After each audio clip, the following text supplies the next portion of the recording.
contracts or submissions, and it is one part of the supply chain. This presentation is about Indigenous businesses and how they can consider partnerships and joint ventures with other Indigenous or non-Indigenous companies.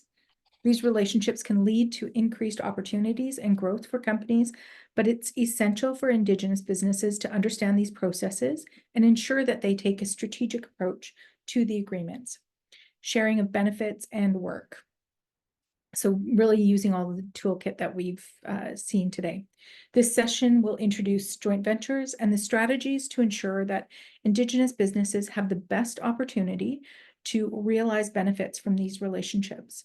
So our panelists or our presenters are Sara Monture, Procurement Navigator for Cando, Ryland Brennan, Principal Consultant for Acosys, and John Johnstone, Associate Director for Procurement at Cando. So welcome again. Great, thank you.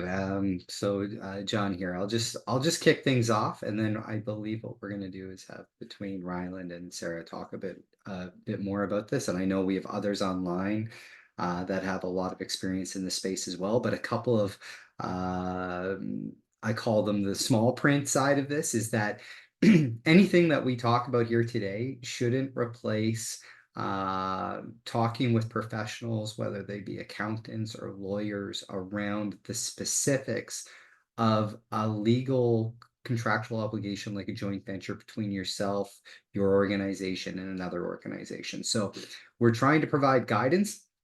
This is something that everyone is quite interested in getting guidance around, but we struggle with the fact that we are trying to provide good guidance, but not actually 100% guidance from the point of view of what you would get from a lawyer or an accountant. So always consider what we're providing right now as a great first step, a good introduction into this topic. But also know that it doesn't replace getting that additional professional advice on the way through. So how did we come to working on a joint ventures product and a joint ventures toolbox? Again, similar to the Indigenous Participation Plan, we have a product as well that will focus on joint ventures, and this is expected to be released in the coming weeks and before the Cando conference. So we will have a full product associated with this for economic development officers and businesses.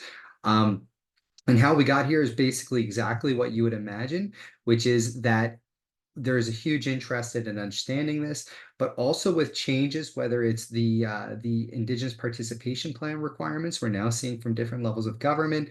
It's prime contractors recognizing, because of UNDRIP and other acts and legislation, that there is an absolute need to see First Nations and Indigenous businesses and communities at the table from the outset of projects, that there's a need to look at how to partner together, and joint ventures is one of those ways to do so.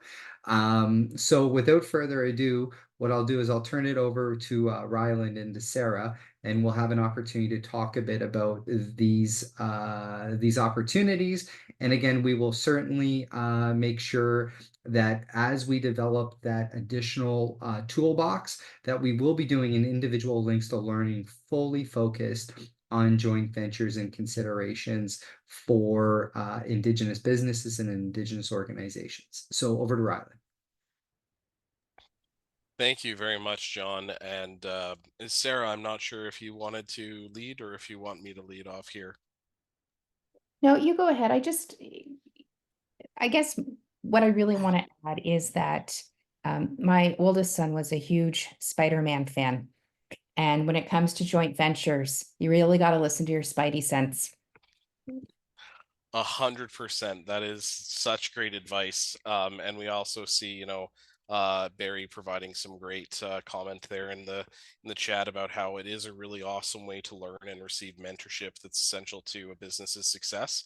But it is so important to listen to your gut, because a lot of it is placing a lot of trust of your businesses or the community's businesses livelihood and future with another partner. So with that said, let's go over the definitions, so that way we kind of know what we're all talking about and we're on the same page here. Joint ventures themselves represent a strategic and legally binding partnership between two or more entities aimed at achieving mutual benefits through shared resources, risk, and expertise. So, one thing that a joint venture is not is that it is not an MOU. It is not a memorandum of understanding. Oftentimes, one of the things that I saw in industry that became quite problematic is that I often hear, oh, yeah, we have a joint venture with this business from a community representative. And when I dive into that, it was actually just an MOU. And a memorandum of understanding does not have the same weight or recognition, not only from a federal perspective in ensuring that, the business is 51% majority owned and controlled by an indigenous entity or person, but also too, MOUs do not carry the same weight for things that transfer over or transition, like ISO certifications or ISNnet certifications, because those are tied to the distinct legal entity or the specific business for qualifications. So for Indigenous communities, these partnerships, though, are not just transactional, but opportunities to further community development goals, reiterate and demonstrate community values, and develop business skills, capacity, and depths of service in particular areas of interest.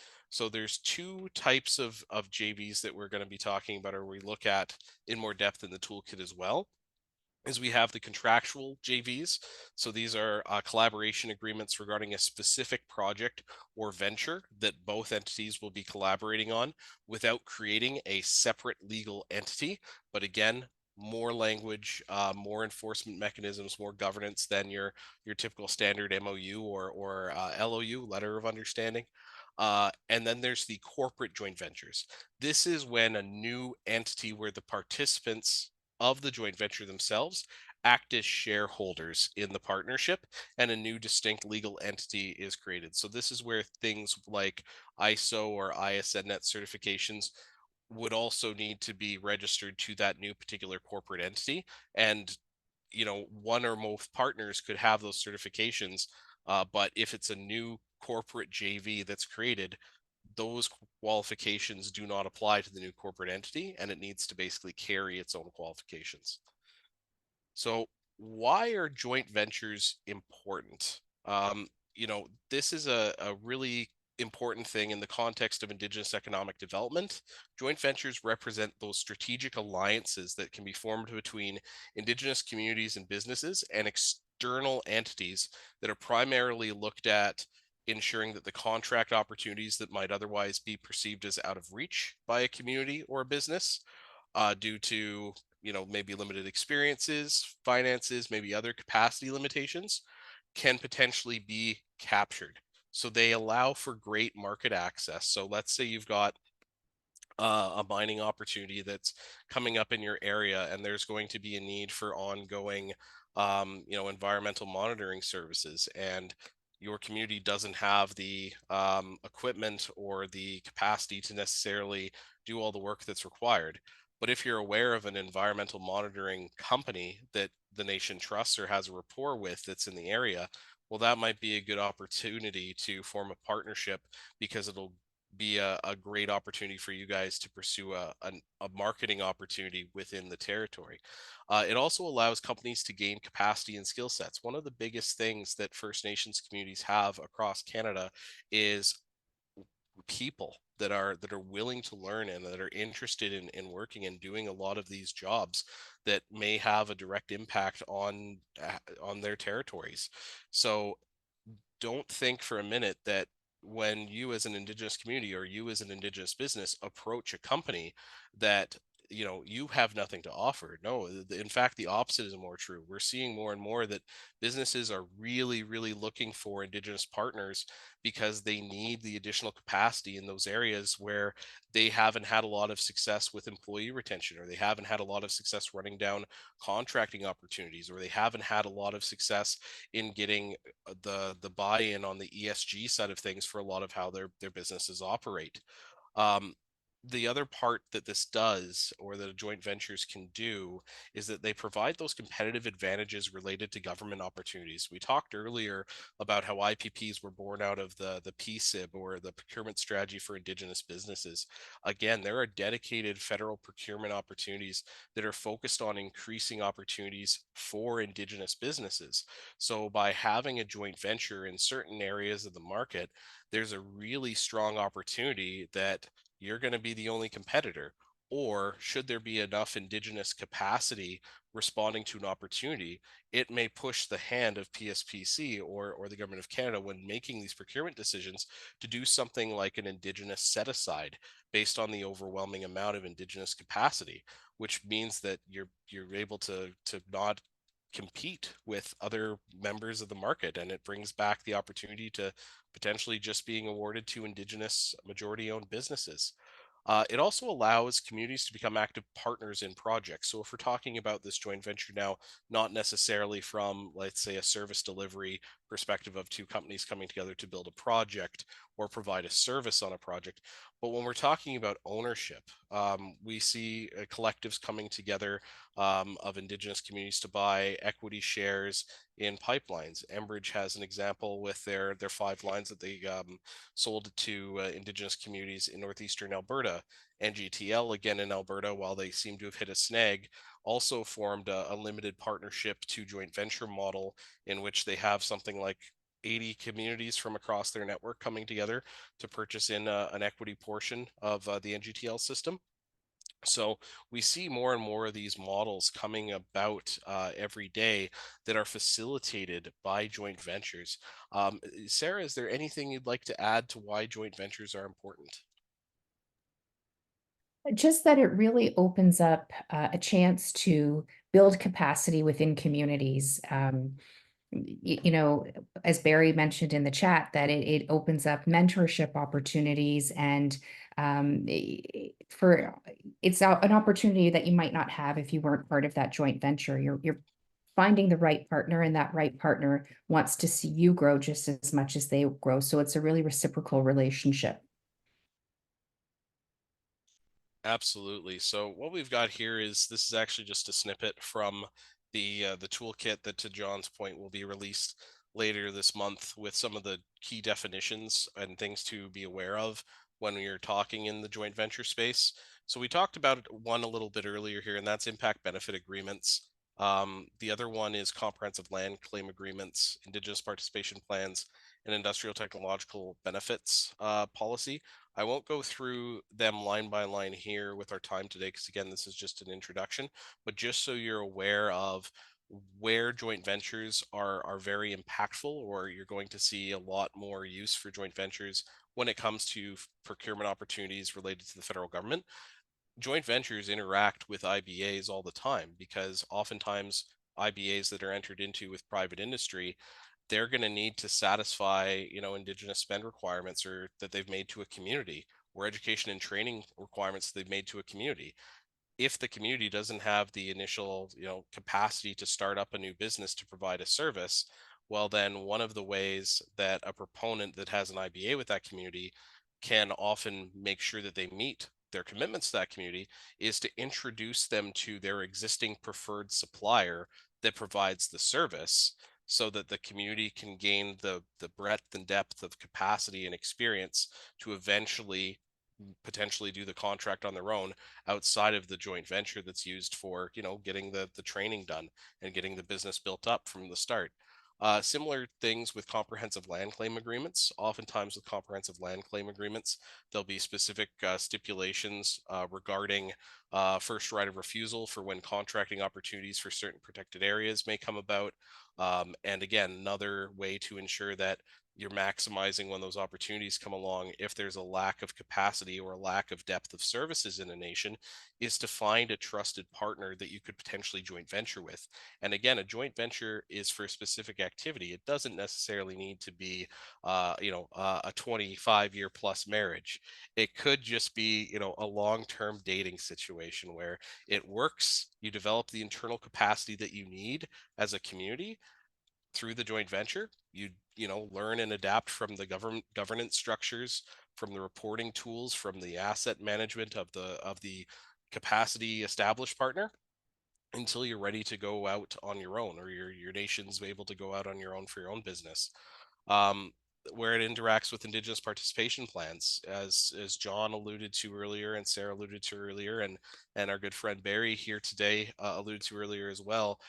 The federal government's made 5% mandates for Indigenous spend across the board for different departments, and one of the ways that they've been doing that is through Indigenous set-asides. And one of the ways that they can do that more often is when they have ample Indigenous capacity to make the business case that we can do an Indigenous set aside, and joint ventures that are 51 majority ownership and control of Indigenous peoples is a really good way to do that, and we've seen that leveraged in a lot of ways.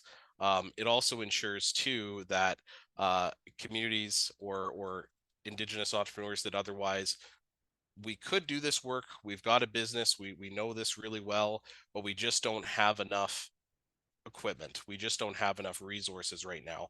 Well, if you partner with a joint venture entity that has a bit more capacity, then what your business or what your community may find is that you're able to take on that bigger contract. So for things like roads and public works, Graham has a partnership with the Kainai Nation in southern Alberta that does a lot of road work contracts. And if I'm not mistaken, that whole situation came about in that direct response of Kainai Nation had uh, equipment and capacity where they could do road maintenance and road construction and graveling in the wintertime. But the contracts kept getting bigger and bigger from the government of Alberta. They had an existing relationship with Graham on other items. And so there was a natural fit and a partnership developed out of there. That's an example of how an opportunity driven by an Indigenous participation plan can lead to an organic synergy of business interests and needs. The last one is the industrial technical benefits policy. So this one is one that, again, in the toolkit, we'll go into it in more details as to what those categories are. But industrial technical benefits look to bolster Indigenous community and Canadian overall participation and engagement in the defense sector, particularly from a technology, education and training, and manufacturing lens. So again, another great opportunity for a nation to potential partner with a manufacturer, let's say, of prefabricated components for an armored vehicle on a contract. That would be a situation where if you're near, let's say, Rheinmetall, one of the military contractors that does that type of work in Quebec, if you're a nation that's based out of Quebec that has a line of sight to that opportunity, and there's a chance to increase the scoring of the respondent through an ITB multiplier, then it would make sense to approach them with the opportunity for a joint venture. Is there anything else, Sarah or John, that you'd like to add to this slide of key definitions on how the interactions of joint ventures play in these spaces? No, I'm good, thanks. Perfect. Just really quickly, I really want to kind of show how this all weaves together, starting with what we talked about first thing this morning with technical writing, then talking about the Indigenous participation plans. Obviously, they're coming up here, but even the SETI program and the Stronger Together process is woven into this. And the highlights of the youth panelists talking about where they would like to see the impact in their communities. You can see that there's a variety of tools here that are starting to merge together, and you'll start seeing more and more overlap between each of these topics because they all actually interconnect in a lot of ways on the way through. So the reason why you're starting to see things come up and again is because these are all interrelated topics. That's what I wanted to add. Thanks, Ron. Absolutely. So we've already talked about some of the benefits, but again, just to reiterate, when there's instances of human resource capacity that a nation might face in being able to execute a contract, or an Indigenous entrepreneur might be facing in terms of being able to tackle a bigger contract, joint ventures can work to enhance that human resource capacity so that you can compete and perform on these larger contracts. They also typically tend to improve quality, safety, and records management processes. We heard earlier about how a lot of the, I'm going to say, colonial codified business that's done, Indigenous entrepreneurs have been around since the inception, or prior to the inception of Canada, since time immemorial, well established in trade and commerce across this nation. But in terms of having records management systems, quality safety systems, records retention schedules, all of those formal governance processes that are required for things like CSNet or ISO certification for particular skills, even things like reporting revenues to the CRA and some of the business structuring, all of those things, businesses that have been around, for 20 plus years that have dedicated teams of legal experts and administrators to do that type of work. A lot of the learnings that those businesses have done, a nation and a nation's business or an Indigenous entrepreneur can benefit from that business's institutional knowledge and bringing it over. One caveat that I will say with this as an additional benefit is to, though, always ensure that you tailor it so that it is specific to the joint venture and that's reflective of the realities of the relationship. So, for example, things like a retention schedule for the frequency of destruction of records to maintain a certain certification. Um, that may not be something that you need to have in the joint venture because of the quantity of records that your business develops, because that bigger business may burn through 15,000 or 40,000 records in a year, and so they do need to be quite active in removing them and have a system set up to do it, as opposed to a joint venture that may only produce 1,200 records a year, in which case it doesn't make sense to necessarily maintain the same schedule and governance process as a bigger partner. One other thing to note too is that typically joint ventures strengthen the supply chain management process in nations or with Indigenous businesses. Again, this goes back to the fact that established businesses with 20, 30 years experience doing business in a particular field every day, and having that be their sole focus, they get quite efficient at how to manage their supply chain systems. And this is, again, another way that not only can the nation benefit by adopting some of their practices, but they can also proactively learn from them and apply those lessons to responding to other opportunities that are in the market with either similar service providers or in completely different areas. Things like, and we talked about this earlier in the technical writing sphere of, knowing your audience. Well, once you get involved with a joint venture partner, you're kind of in their kitchen, so to speak. So you kind of get to see how they review things on the back end. You get to see what good looks like from their perspective. And if it's a good joint venture partner, they should have you at the table anytime a decision is made. And so you'll get to learn firsthand, or your nation's business will learn firsthand, what the specific conversations that go into decision making are in that type of industry when it comes to awarding contracts or making a strategic decision to walk away from an opportunity. The other thing that joint ventures have as a potential benefit is that it creates opportunities for economic diversification.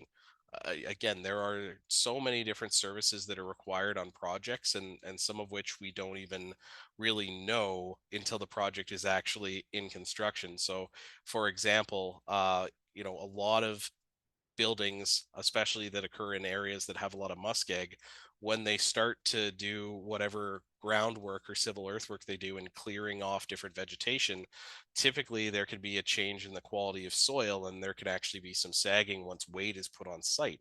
As a result, you might need an immediate supply of aggregates to help shore things up and make the site back to grade, because you can't just pull earth from off of the permitted areas to do construction. So there may be an immediate need for uh, aggregates and aggregate hauling and even potential matting rental to deal with that muskegging environment. And while none of those opportunities were necessarily plain language articulated in the opportunity, the realities of construction have made it an opportunity that's presented itself. So there are plenty of opportunities for economic diversification. There's also opportunities to, as more and more communities, we heard some examples in SETI about increased remote connectivity.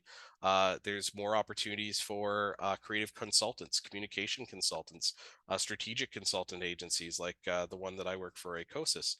So again, there are so many opportunities for economic diversification that are enabled through joint ventures because of the immediate injection of capacity, capability, and structure that a lot of the businesses you could partner with bring. Sarah, is there anything else that you'd like to share here? Another potential benefit would be employment opportunities, depending on the nature of the joint venture. And if that's your intent, you want to make sure that that language is included in the joint venture agreement, that community members are given preferential hiring, or that they, not even preferential, that they will be hired. Absolutely. That's a really good point, Sarah. Similar to your early comment about spidey senses, you know, a lot of this ties back into the core principles of what Jordan talked about with the Steady Stronger Together approach and what John said. You know, you want to make sure that you connect and build a stronger relationship with these partners. You want to get to know them. You want to create that shared vision of what it is you're trying to accomplish through this joint venture partnership before you even get to that decide factor of whether or not you're actually going to put this relationship into writing and create either that contractual joint venture or corporate joint venture. And to Sarah's point on employment, make sure that there's actions, clear and tangible actions, just like SETI says. Find something that you can act on. A clear metric of success is, hey, joint venture, you will hire our people for these positions. Because at the end of the day, when you're evaluating whether or not to continue these joint ventures, it gives you something very tangible that you can look at to say, hey, was this successful or not?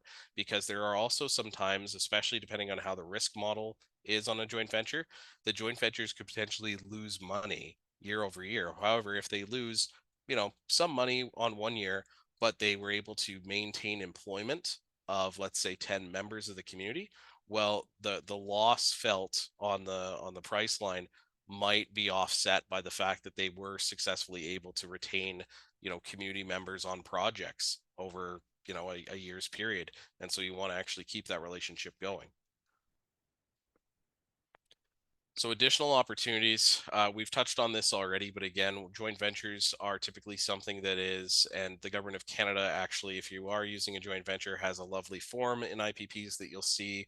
Typically it's in the appendices to an IPP that has you articulate how the joint venture is structured, as well as who the controlling member of the joint venture is. If you go through the Federal Indigenous Business Directory to register the joint venture, there will also be the requirement to show the certificate of incorporations and that the structuring of the joint venture is in fact majority owned and controlled by an Indigenous person and or organization. The big things that they really help streamline when it comes to IPPs is that because you have this relationship with the you know, other entity, there's really good lines of sight into understanding what subcontracting capacity there might be for other nation owned or member owned businesses. If you're a joint venture partner, one of the first things you should be doing as an EDO, to, you know, Sarah's point about having commitments to hire people from the nation, it's also first right of refusal for subcontracting opportunities when the nation has the capacity to perform that service through another venture. So again, having a joint venture that's well established allows you to streamline the subcontracting process and responding to IPPs. It also helps ensure that there's a lot of consistency when it comes to skill development and training. One of the hardest things we've seen in the construction sector when it comes to training up individuals for specific skill trades or red seal trades like pipe fitting or welding, for example, is getting enough hours in order to get their certification, especially if we're trying to ensure that we're able to keep, you know, the person involved in their community while they're getting the hours, so they don't have to be away from home as much. They're already doing that for some of the in-person learning that's required at the technical college. So by having a joint venture, typically it's easier to find those skill development and training opportunities to keep them consistent across the board so that members can stay in community longer. And to Sarah's point, again, the direct employment piece is really a key takeaway. Also understanding too that there could be the instance of what are called transfer employees or swing employees, where you can have it established in the language of the joint venture that should there be no work that can be performed by the joint venture at this time, that there will be priority hiring or opportunities in the capacity and partner should an applicant from the joint venture wish to apply. So this also basically allows someone who works for the joint venture as a core employee, if there's a slow time or if they're interested in pursuing other opportunities to grow as a professional, it gives them basically a foot up and a foot in at the door where that partner may have other business interests. We've seen this happen with companies like Ballard on major transmission projects, where they'll have work in northern Manitoba and then the project will conclude. but then there's an opportunity that comes up in southeastern Ontario, and they're able to, get into that project and get into that space a lot faster. Again, as mentioned earlier, another opportunity is that the more Indigenous capacity that's out there and accurately captured and on the government's radar, the more opportunities there are under the procurement strategy for Indigenous businesses to set up these set aside contract opportunities and ensure that there's more direct spend from Government of Canada to Indigenous owned businesses. Is there anything else, John or Sarah, to add before we go on to kind of the initial steps? No, not hearing anything, so I'll keep rolling on here. So we've got this outlined, and everything you've seen here is detailed a lot more in the toolkit, but we want to just walk through too what the initial steps in a joint venture process are. The first thing is to, of course, identify a contract opportunity or project, evaluate your community and business capacity, make a decision to participate or not if that opportunity fits your community's goals, aligns with your interests, aligns with where your nation wants to go from an economic development plan perspective. And then once you've made that decision to participate, or if you're interested to participate, identify those potential joint venture partners and start with the preliminary engagement. Again, it's as simple as having a coffee with someone that's within your network or with a business that you've seen within your territory that you have a solid belief in their reputation. It's not a problem. A lot of these businesses are quite eager to have partners, and I guarantee you, if as a nation you reach out, there will in large part be an interest in hearing what you'd be interested in working on them with. We've got another snapshot here of the preliminary engagement partnership piece and the steps to make: crafting an introduction, scheduling initial meetings, and leveraging those existing relationships. Again, back to Sarah's initial point, go with your spidey sense.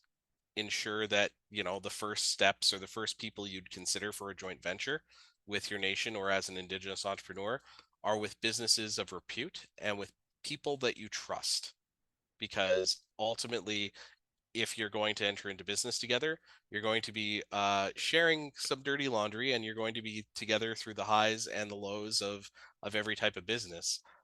So it's really important that you feel comfortable in being open and sharing with whomever it is the partner is you want to walk forward with.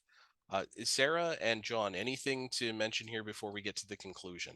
Yeah, from my side, one of the things we've been really focused on at Cando over the last couple of years is that capacity assessment, like knowing yourself, whether it's knowing your business or knowing your community, knowing more about the municipalities or neighboring communities, to know where strengths and weaknesses, opportunities reside.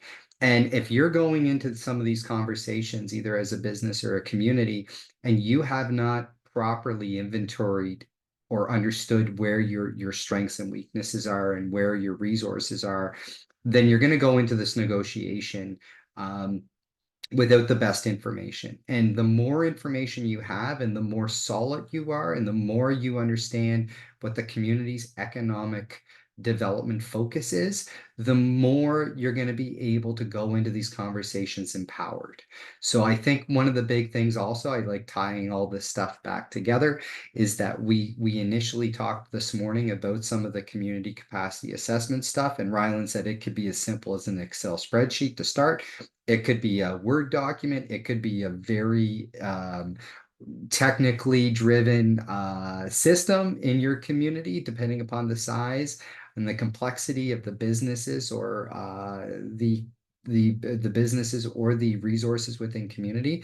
But the more you have understanding of your own space, the better position you are to assess both the opportunities and the potential partners. The less you know about that, the more difficult it's going to be to make those decisions, especially if you're pressed for time. If there's a short duration or you're going after something very quickly, having that information before you start finding about opportunities gives you the advantage when you're pressed for time.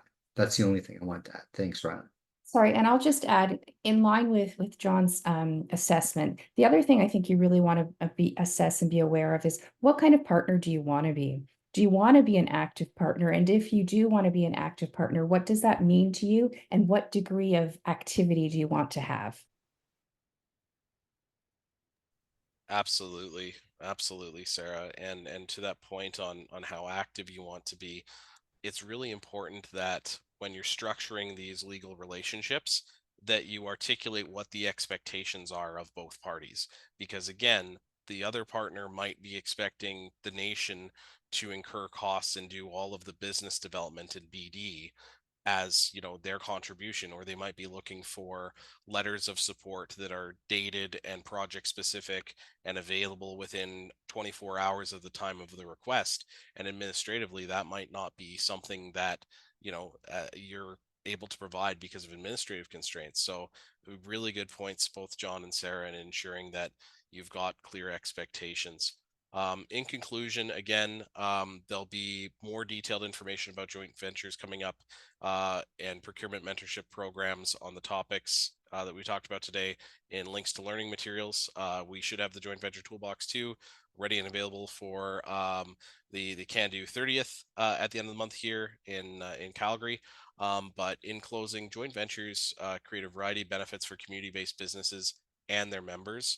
The structuring of these legal relationships are very important, and setting expectations and putting them in writing is very important. One thing I'll note and add to, I know we said, you know, this doesn't replace advice of legal counsel. Oftentimes, the partner business will suggest that they use their own legal counsel to save costs on a final agreement. I would strongly recommend that you ensure that you have external legal counsel representing the interests of your nation. Do not lean on the internal in-house counsel of a joint venture partner that you might be considering forming a partnership with, because ultimately, end of the day, their you know, fiduciary duty is to the business they work for. But the other thing that's so important, and it goes back to what John spoke to about the community capacity assessment, and what Sarah spoke to about knowing yourself and knowing your capacity, is ensuring that whatever decisions you make when it comes to joint ventures align with your community economic development plan to provide that direction on what areas of the joint venture should be pursued, what the priorities of that joint venture should be, and how to go about structuring that joint venture and incorporating Indigenous ways of knowing or Indigenous ways of governance as appropriate to move the joint venture forward. But with that, I think we're just shy of our end time here. So I'll turn things over to our fearless moderator here. John or Sarah, are there any other closing remarks that we have at this time? Great Fantastic. job. I'm like, yay, that was great. What a lot of information today. It was definitely a link to learning. And you guys have so much resources. Thank you so much for sharing all of this information. I really enjoyed that piece about what kind of partner do you want to be? How do you want to show up? And yes, that piece of relying on your own legal team. What kind of team do you want to put together for these types of negotiations? I know that you can enter into so many different joint ventures, whether it's in housing construction or energy development, and finding the experts that have the experience to represent your interest is such a big step in developing a good joint venture. So thank you so much for all of that information. We are at closing.